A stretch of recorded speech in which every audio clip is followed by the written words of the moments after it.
Hey, Turbs. Always show up just in time for camera time, huh?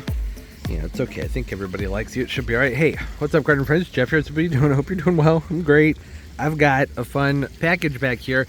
I don't really know how much of the vlog is going to be around this. I don't even know when I'm going to put this in a video. I don't know what I'm doing here, but here's the deal. I got a pond. Well, it's 89 gallons. It's more like a puddle. You know what I mean? Can't put a lot in it, but it's perfect for what I want to do with it. I'm going to put it right here. It's going to look great. It's going to look so nice. The greenhouse is blocking the spot where it's going to go. It is early April right now, or April 10th. And I want to go ahead and get this set up, even though I can't put it where I want it to go, because I'd like to just let it have some time to cycle and everything. That's going to be there for another week or two, probably. I don't know. Waiting on the forecast to decide that. I'm going to wait until mid-April, see what the forecasts are showing. If they're going to be more mild temperatures for late April, then I'll be taking that thing down and can get this put where it needs to go. The biological aspect of everything builds up from the filtration, not so much from the water that's in it. So I want to get it up and running. I guess I could just take the filter apart and throw the filter media in one of my fish tanks inside and that would get it going. No, I want to set it up. I'm impatient. I want to get this going. This is a Pennington Aqua Garden. Can you see it? Sun's right in my lens. Can't see anything. Complete raised window palm. I say palm. Window pond, half moon. You see it's got little windows, it's got portholes. You can see right in there. Pricey. I've wanted one of these for years, but I was like, I'm not going to spend the money on it. And several years ago it was like, I don't know, 200 and something. I was like, no way.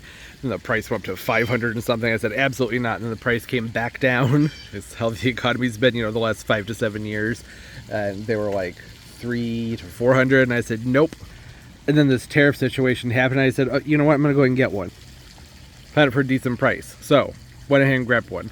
I don't know.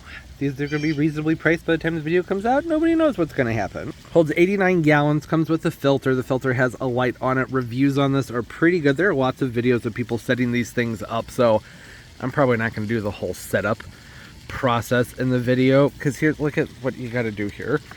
Instructions, wow. Instructions are fantastic, but elaborate. I don't want to do all that in a video. No, thank you. I can barely get a sentence out without stuttering on my words. You think I'm going to be able to pull that off? Not likely. But we'll get it set up, and then over time we'll get some plants put in there. Just a few fish. I may even use it for some of my tropical fish to keep them outside during the summer. Some of the fish I might want to have breed outside. The main thing I wanted this for is my nephew. He's obsessed with fish, and this is perfect size for him because he's not even 1 year old. So the next couple years will be the right height for him. Like I said, reviews were pretty good. Never finished that thought. I did see a few reviews from people saying that there were some problems with it, like things not necessarily going together properly. There's one person saying that they kept getting shocked by the pump and they sent them a new pump, but they were still getting shocked. That might be more of an issue, I think, with their wiring than anything, but I don't know. We will find out. I'm not all that concerned about those things. The main thing is going to be putting it together. I have done a lot of tub style ponds. I've done real ponds. Used to have a very nice pond, and then scrapped it for the pool back here. And I've put in a few other ponds, smaller size ponds. I don't have anywhere in the backyard to put in a pond that would be to my liking. The juice has to be worth the squeeze, right? And I tend to like ponds that are of a substantial size, right? I want a few feet of depth and several feet of diameter, and I don't have the space for it. And the spots that I do have are where there's a lot of wastewater. So this yard is kind of carved out to handle all the water that flows from all these houses. So wherever there's lawn, there's a lot of drainage, and it wouldn't work. There are a few spots I thought about maybe over there, but anytime we'd have a downpour, the pond would wash out. I don't think that would be great for whatever life I have inside the pond. So for the last several years, I have just been doing above ground ponds. It's been a few years since I had anything out here. I do have a very large, just one of those PVC framed, they used to call them talking show bats. That's what they used to call them, bats for koi.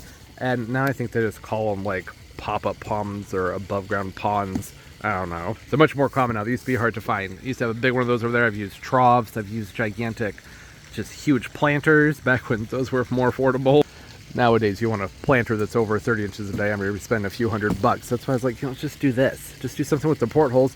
Comes with a filter that seems pretty nice. The only thing I guess I should mention is if you're overseas in the UK, this is a different brand. I don't remember what the other brand is. I can't remember the name of it, but it is available overseas. But it's made by someone else. Here's the filter. Oh wow, that's substantial. That's very substantial. The filter's like almost half the size of this whole kit. Oh, no it's not. There's more stuff down underneath it. You can see from what it says on here, you can do different fountain patterns with it, or this actually has a fountain sort of thing that you can set up on the back of that right there. I'm not sure if I'm crazy about that. I have a feeling I'm gonna set up and go, that looks stupid, but I'll probably use it. I like the idea of being able to have a water feature if it's more set towards the back, so there won't be too much ripple on top, so you can't see through the top. I don't know if there's a diverter on here. Sometimes it looks like there is.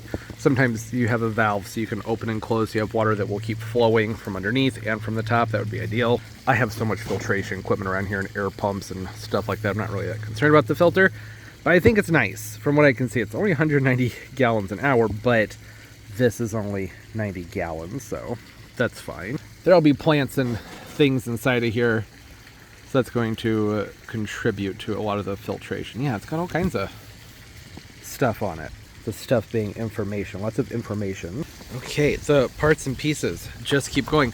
I was looking through this and I don't see anything, just use you guys as a paperweight. I don't see anything in here about tools required.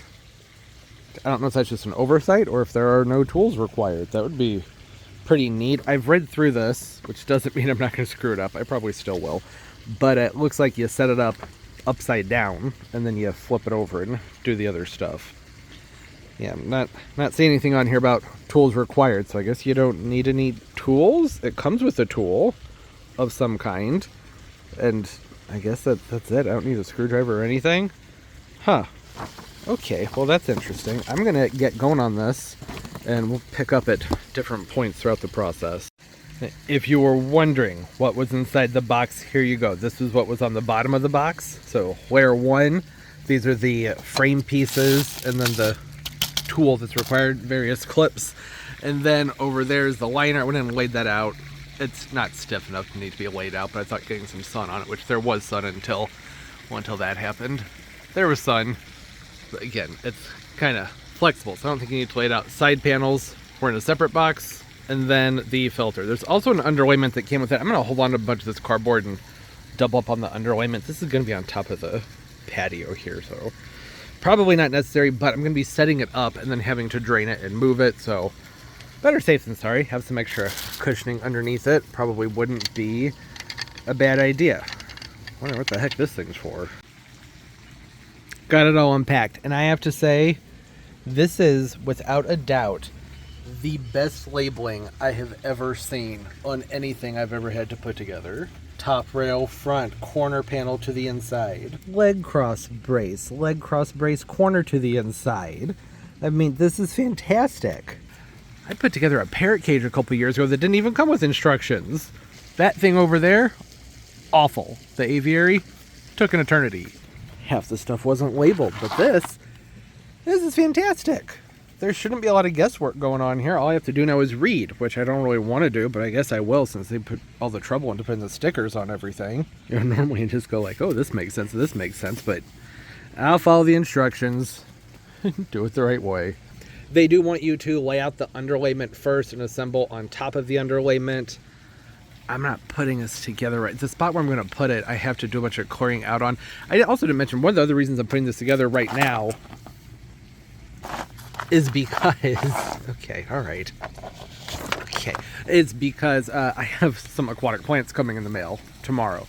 I could just put them into buckets, but I would rather put them where they belong. If there's going to be aquatic soil and everything in the system, then I can put some bacteria in there and just get the cycle going. It just makes the most sense.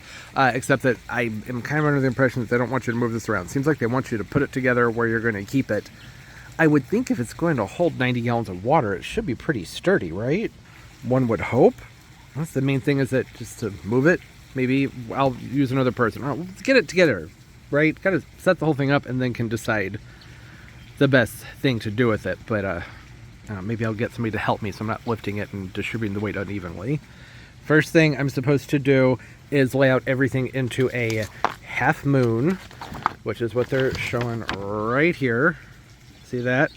So CCBAA AB, right? Using your supply, right? Step 3 was put down the underlayment. Step 4 is the top rails. Where's step 4? I didn't see that. What am I supposed to do with, huh? Oh yeah, right there. These guys, I'm gonna snap these together. So these pieces all just slide together. The 2 pieces go into that bracket. It looks like it's saying don't do this, but do this. And the only way I can think of you could possibly do what it's showing in number 2 would be to just, I guess if you didn't have it slid all the way. How else would you do that? What could I have possibly done wrong to do that? Well, if that looks right to me, I can kind of see the edges in there. Is that not right? No, you can kind of see the edge on that one too, just barely. See it? I can see it. Yeah. Okay. I hear thunder. All right, I need to get moving on this. This is so simple. This literally, everything just slid right together. I think that maybe took another 25 seconds from whatever I was just talking about. So far, this is pretty easy. These things right here, they just slot right in down there. Only thing the direction said was to make sure that this end right here, where the, I don't know what you would call that, but these pieces are slightly angled down. I want that to be on the top. And then they just go in so smoothly. They were going in very smoothly until I picked up the camera. That was the wrong spot for the wrong piece. Yeah. Push right down in there. All right, now have these little pegs right here, and I'm supposed to take these and they just push in, pardon the shaky camera work, pushing like that. And do that with each one of these all the way around. And then they gave this tool right here, and you take that, yes, put it in here, and give that a turn, locks them in place. Again, with the wonderful labeling. Now this is the panel. These are supposed to just slide on in here. It suggests getting them wet, which is not a problem because it took about a 40-minute break here for some storms to blow through. Slide that on in there, and well, ideally be using 2 hands, and you'd have it in both parts and push it down like that. See, got them inside each one of these. It's curved and turned, and now just push it on down. Woo, without dropping the camera. Yeah, this is a 2-handed job right here. I think you understand what's going on. You just, keep doing that. It's been 3 days. It's been 3 days since that last clip you saw. I had to finish the project inside. I started at like 4:30, 4:45, didn't finish until 10:30. Take back anything nice I said about this product. Okay, overall, yeah, it's cute. The construction, assembly, up until the point you saw, pretty simple. But the next step was where you had to put on the support braces that went on the bottom. Those things did not fit. It took, what? I don't think I got those on until like 9:45.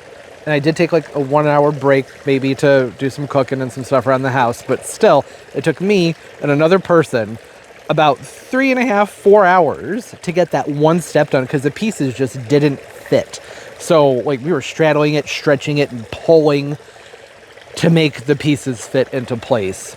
And in doing that, I ended up taking the whole thing apart because, of course, the theory was I must have done something wrong. Like there's no way that these could be so hard to get into place. And then when I put things back together, these things I just couldn't get them to go back in properly. I wetted down the sides like they recommend. The panels is what I'm talking about on the sides.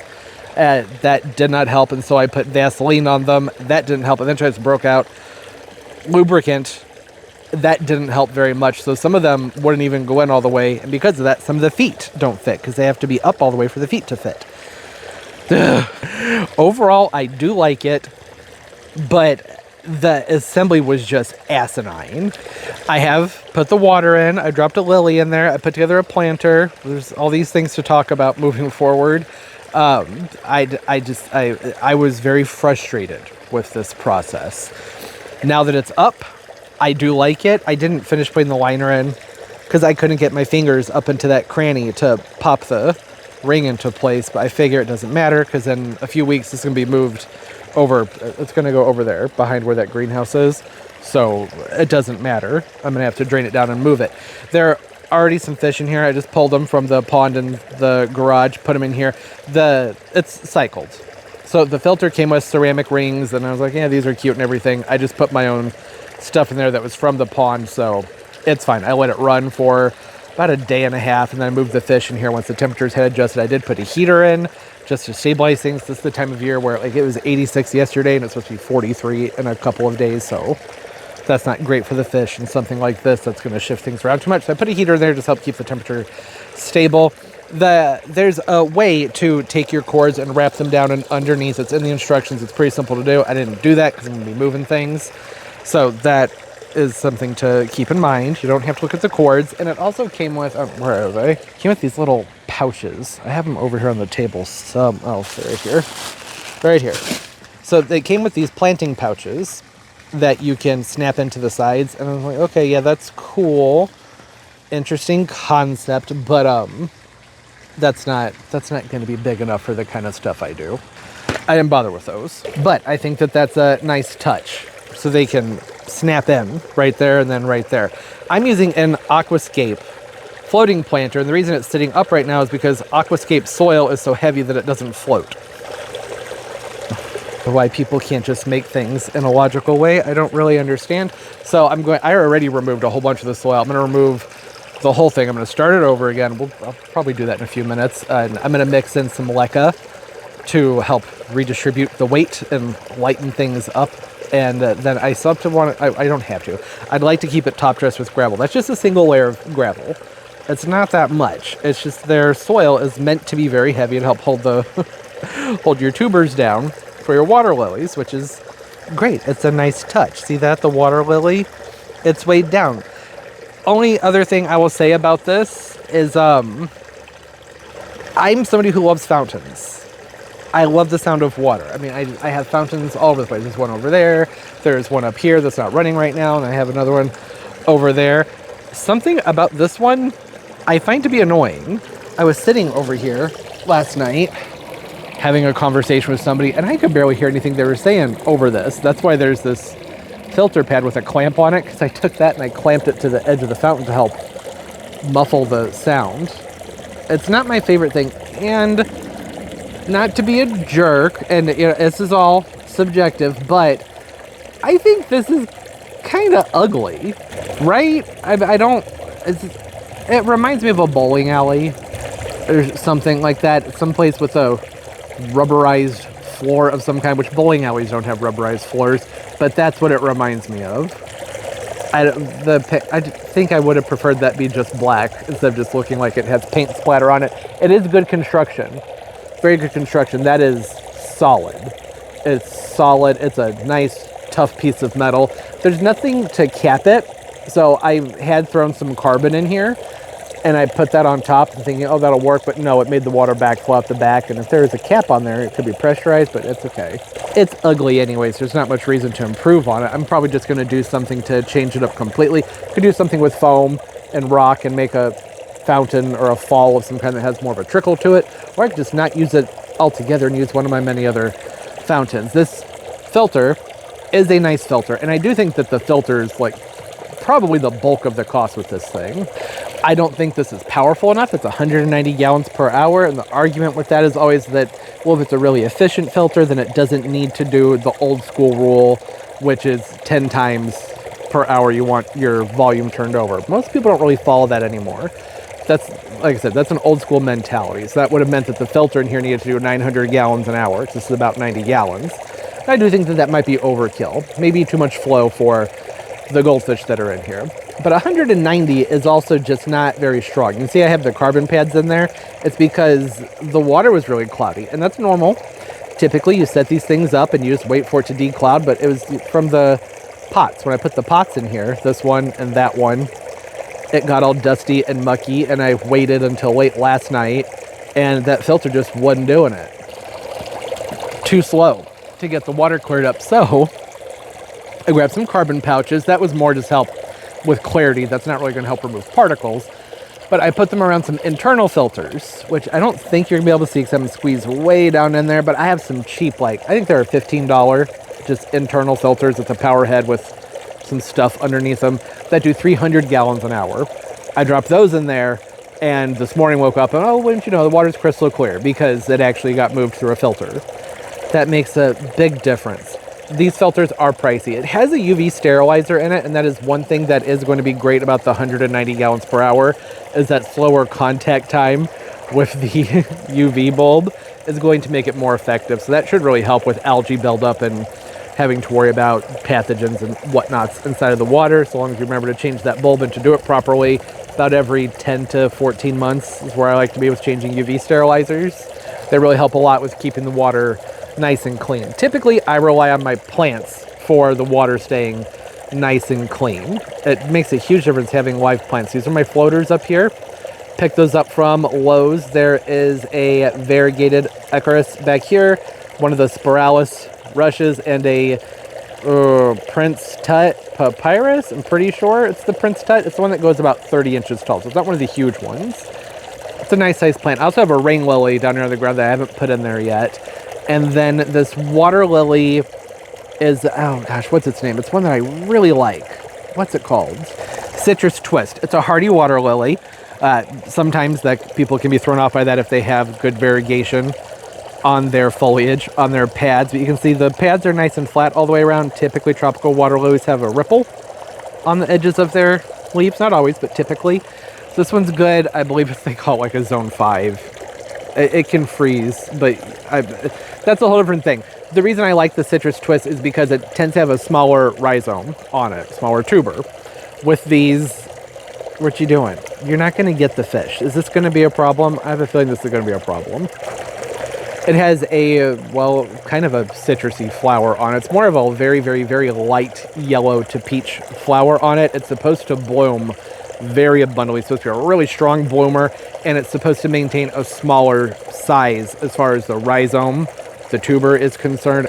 Doesn't need a very big pot. I do have it in a 14-inch, which is probably unnecessary, especially because, I mean, it's just a little start. Something I'd ordered from Pond Mega Store. They usually have a really good selection of aquatic plants. Only other plants that I would really love to add to this are the dwarf cattails. I love the dwarf cattails, but I can't find them anywhere. There are a few places online that have them. So maybe I will order them from an online source at some point. I also have a bunch of hornwort that I'm going to put in here to help keep oxygen levels nice and rich inside the water. Water lilies don't do a ton for nutrient export. They tend to really take in a lot of nutrient. They want a lot of nutrient, but they're just not as good as other things, right? Cattail. They're great for getting your water really clean. The hardy canna, which is dahlia, very, very good. The floaters on top, water hyacinths and water lettuce, they pull a ton of that stuff out. And the same thing with submerged plants like Anacharis and the hornwort. There are tons. The different arums do a great job as well. But I don't plant a water lily in here thinking that that's going to help keep the water really clean. I don't know. It's just not really something I've ever noticed with them. I've had plenty of situations where I just had a water lily in a pond, or usually in a huge pot when I do like a patio pond thing, and they just don't do a great job at keeping the water clean. But then you throw in a water hyacinth and boom, crystal clear within like a day or so. You can't have those, Turbo. Those aren't your fish.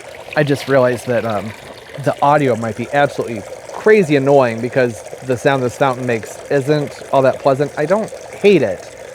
It's just kind of sharp. I tend to like more of a gentle trickle. So that's what's going over here with this. This is a whole bunch of hornwort. I pulled out from my fish tank. Oh, I need to get it in there. The tips are starting to dry out. That's not good. I'm going to bundle these up and sink them down on the inside. Can you see? I can't see. Does that help? Help at all? Maybe down here? That's a lot of reflection. Yeah, not really. You can see through there just fine in person. Okay, well, the reason that I use a slightly larger pot for the lily pad was because I wanted to use the container to stick some plants in there as well. So that's what's going on there. That's the hornwort, and help keep the water nice and clean. Are you having fun, Turbo? I know, you love your new fish friends. It's just a few fantails, and there's a wakin in there, and I think a shabunkin, ryukin, and 2 fantails. And there's an oranda. There's a lot going on in there. Once the plants start to establish themselves, I will probably also be putting some tropicals in here. I used to do that all the time. I'd have really huge pots outside when large pottery was more affordable. You could buy a 30-inch pot for like, you know, anywhere from $75 to $130. Now they're many hundreds of dollars. But I'd just fill them up with water and put a lily or something in there, and I'd bring a lot of my tropical fish outside for the summer. The summer tubbing thing. Rachel O'Leary, if you know, you know. She's the one who kind of coined that term, and that's basically the same thing. That's what I'm talking about. Bring them out, they breed really well, they color up really well, they tend to be really vigorous and hardy fish, then move them back inside. So once temperatures are more stable, I know there's the heater in there, but I'm not going to bump it up to tropical fish level. I think I have it set on 65, something like that, so it's not keeping it all that warm. That's a pretty one. Oh, you like that one, Turbo? It's one of the walk-ins. Joaquin? I don't know. No koi. This is nowhere near big enough for koi. I mean, this is already packed pretty tight. But I have the extra filter in there. There's going to be a lot of plants in there. So having lots of little tropical fish, things swimming up top, probably going to be mostly guppies and tetras, maybe some danios or bar. We'll see what happens. Don't need to get ahead of myself there because I am going to have to move this, remember, in a few weeks, which will be easy to do. I'll just drain it down and then pop the liner out and then just pick the whole thing up, move it over. It won't be a big deal moving it. I don't think well, I said that. I probably shouldn't have. It's probably going to be a nightmare. Okay. Oh, I guess the last thing to do would be to finish up that planter over there, which means I need to go out to the garage and find some leca. And well, it should be it. This shouldn't be too complicated. Yeah. Suits me right. Spending $30 on aquatic soil. Never thought I'd see the day. I was always one of those people who was like, just use topsoil. I think back in the day with my first pond, I even used a clay cat litter once for aquatic planting.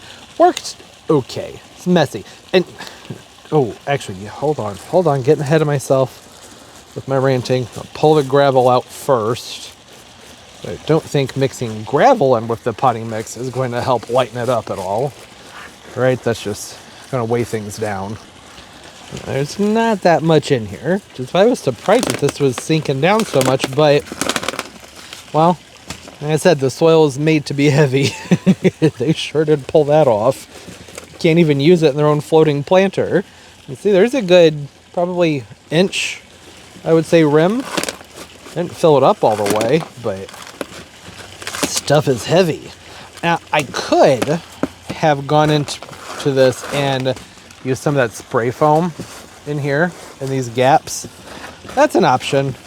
Would have added some more buoyancy, but I figure since these are marginal plants, they don't need to be in a soil that's really heavy like this anyways. So it may as well just pull it apart and then lighten everything up with some leca. So all of these plants here are plants that I got from Lowe's.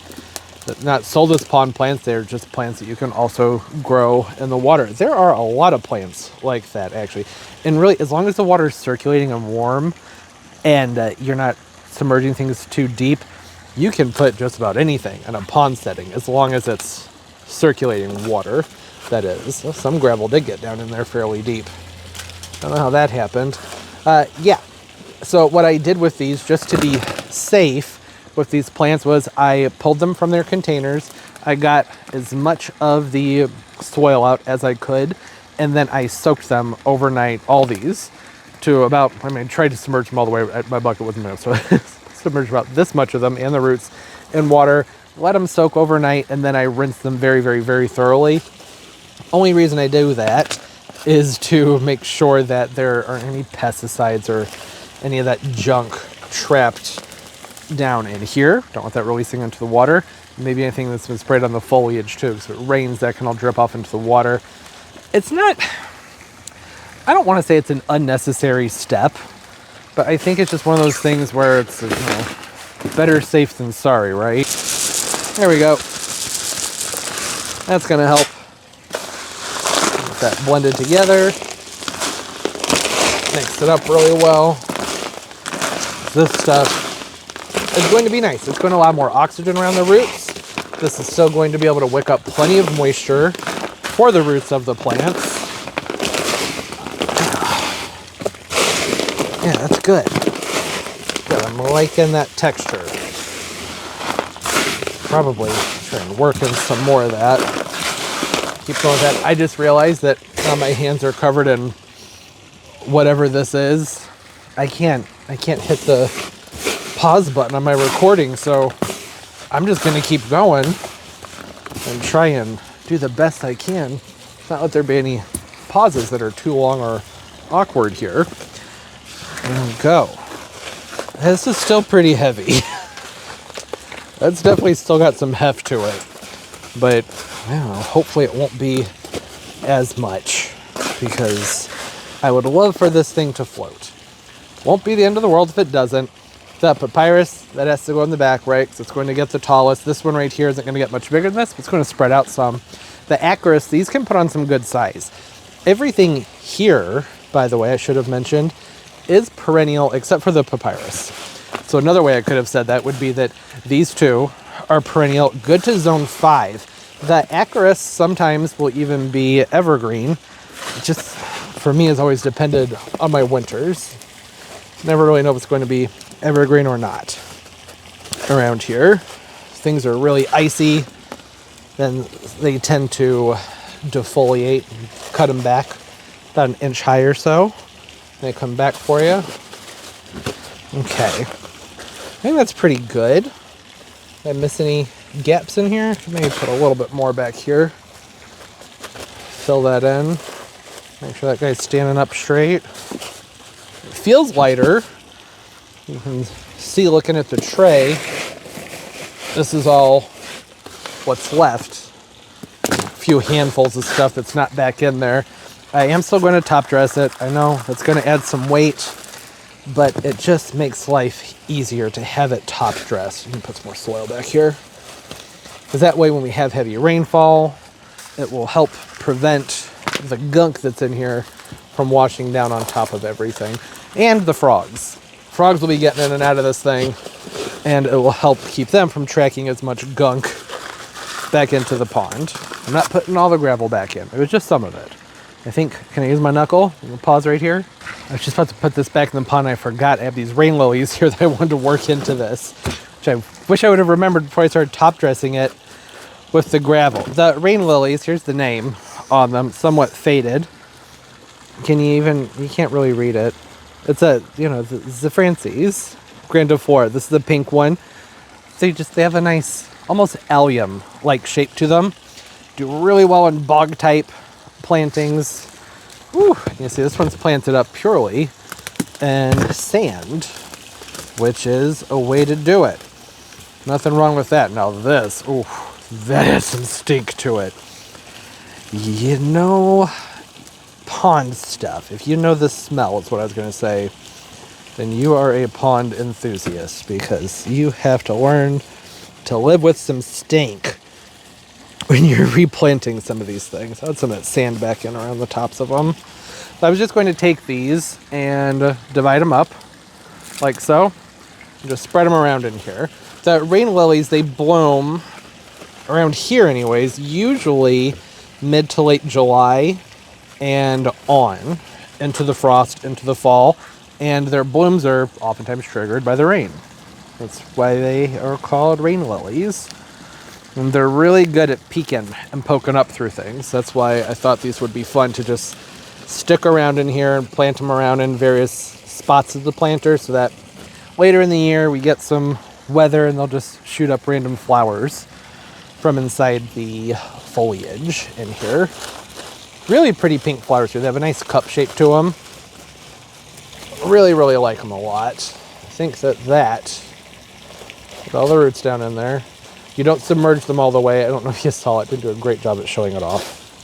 The bulb should stay above the surface. At least the neck of the bulb should stay above the soil surface. Okay. All right. That's done. Let's see if it floats. Okay, it's windy. Y'all are up on the tripod. I gotta go run and grab the planter now over here on the table. Just hope that stays up and that the dog doesn't knock it over. You gotta move, Turbo. You gotta move. There we go. It definitely feels lighter. And the last time it took a bit to sink. It was a few hours, and I think it was because the aquascape soil was soaking up the moisture, and that's when it started to sink down. You can see it, this end of it's still pretty dang low over here. Jeez, really? So the reason that this doesn't work is because it ends up just clouding up the water. The whole point of the thing floating is so that that won't happen. I don't really know what to do about that. I don't know why they would make it so you can't even use their own soil in it. You saw there's probably about this much of their soil in there, so it's not even filled up all the way. I don't know what to do about this. Well, for now, it's just going to sit up there on the corner. I could lighten it up even more by adding a whole bunch of perlite into it, I suppose. But this is just not really something you normally have to do with these sorts of things. You can also use up like the Miracle-Gro Organics. Just any organic potting mix would be fine. So maybe I'll swap out with one of those things that I just mentioned, or I may even come in with the spray foam and just try and bulk this up so it'll float better. And now you can't even see in the water. So that's the whole point. That's why I like to have the gravel on top. That's why I wanted it to float, so that the water would stay clear. But oh well, that's fine. Have the extra filters in there so that'll clear back up by morning and look totally fine. I don't know. Was there anything I forgot to mention? Did I mention that when I was talking about how annoying the fountain is? It did come with a fountain kit. So there are other heads you can put on to run up through the water, like a bell head and a multi-tiered head. Just not using those because they disturb the surface of the water a lot and you can't really see the fish as well. So I opted away from doing that. What I'm probably going to end up doing with this is maybe like put some tile around this or make some kind of foam thing. I don't know. Overall, aesthetically, I said that weird. Aesthetically, that's how you're supposed to say that. I do like this. I think it looks really nice. It's a good size. You know, it'll fit in most spaces. I think the price is absolutely freaking ridiculous. I see them anywhere from $370 and up. And I mean up. Some of them, for some reason, are like $600. I don't know why when some of them are like $370, $380, somewhere in there. I do think a lot of that price reflects the filter. It is a nice filter on the weak side, but there are pros and cons to that. It has a good amount of surface area to it, and it's multi-tiered. The pads will be easy to change. This is a far cry from the internal filters I grew up with ponds, which were like, I think they're called Pond Master. It's a black square and a handle that you turned off the top to get a couple filter pads inside of it, and they always floated. They were such a pain in the butt. I hated those filters so much. This is much improved, and I like the way everything just snaps together very simply. Not the frame of the pond, I'm talking about the filter. Filter went together very, very easily, and it has a light on it, which is nice. It's on its own time. It's not a timer. It has a light sensor, so when it gets dark, it turns on its own. That's a nice feature. I do like that. I'll probably be putting my own lights in here because I like to have some more control over that. It doesn't tend to turn on until it's like really, really dark, and we're moving into that time of year the next couple months where it's staying light for a pretty long time. So I was sitting out here at 8 o'clock last night, and it would have been nice if the light were on in there, but it wasn't dark enough yet for it to turn on, but we would have been able to see better had it been on. Does that, you know what I mean? Does that make any sense? It's working, and I like it. I'm going to have a lot of fun with this. I'm not going to say whether or not you should buy it. It's a buyer beware with some of the things I talk about when it comes to assembly, but it's fun. I think it's really fun. They also, this is the half moon. They have one that's a full-on octagon. 1, 2, 3, 4, 5, 6. Yeah, full-on octagon. But that one is, well, I thought it looked weird. So it only has the portholes on each side and not in the front. And I was like, it just seemed odd. I was going to get that because it's bigger. Not a ton, but it is bigger. I think it's like 110 gallons, 106, something like that. It's about 20 gallons larger, which is not substantial in this kind of scenario. But it looks weird. If it had the 3 portholes, or I don't know. It's just, I thought it was funny looking. That's why I went with that half moon. And where I'm going to put this, it will fit better in this half moon shape. I think it's fun. Like I said, this is going to be fun to have out here this summer. Hopefully you get several years out of it, but who knows? Dang, it's amazing how quickly things get cloudy just from that little bit of water that spilled over the edge in there. That's just part of it. When you're setting up these ponds and these things, the water can get murky like that. It'll take a few days to clear. Like I said, just what you're getting yourself into. That's why I also have an additional filter in there to help clear things up more quickly. It's also why I top dressed with gravel and why I didn't want this to go underwater. Why? Just float. Dude, that's all you're supposed to do. Float. I've never had one of the Laguna ones do this. I've used a lot of the Laguna brand floating island things. Never. They've never done this. But this one, I don't know. Maybe I'll just not use any of the Aquascape soil at all in there and just fill it with an all organic potting mix with the leca in there. It'll be lighter. I have another one of these. I should mention that in the grow space in the pond in there, but it only has leca in it. There's no soil. It's just the clay beads and haven't had any problems. But there's not a lot of weight in there because it's just the leca, right? I don't know. I'm liking it. I think it's a fun addition to the backyard for the year. Going to be able to do a lot of fun things with it. And most importantly, the reason I got it, I think my nephew and niece are probably going to absolutely love this. I was going to say niece and nephews, but my other nephew's like almost 16. I don't think he's going to care. The younger ones, they're going to have a blast with this, though. All right, hey, thanks for hanging out. Hope everybody's doing well. Tips, tricks, suggestions, always appreciated. Do you have one of these? The only reason I ended up not showing the rest of the construction, or assembly, I should say, was because it turned into a nightmare, and there are YouTube videos all over the place of people putting these things together, and there's even one from Pennington where they put it together. So I don't really see much of a reason for me to put it together in a video when their company did it for us in it's a good video. It's 12 years old, but it's a good descriptive video, I think. All you needed from me was the review, which was that the assembly was absolutely awful. At least everything from the part where you have to put the base on, the lower base, that part sucked. The rest of it wasn't too bad, but that one step was horrible. I was gonna go. This video's long enough. Hey, thanks for hanging out. Hope everybody's doing well, having a great day, a great life, and everything's just going absolutely beautifully for you. There's the fish. There was the fish. You could see it just a minute ago.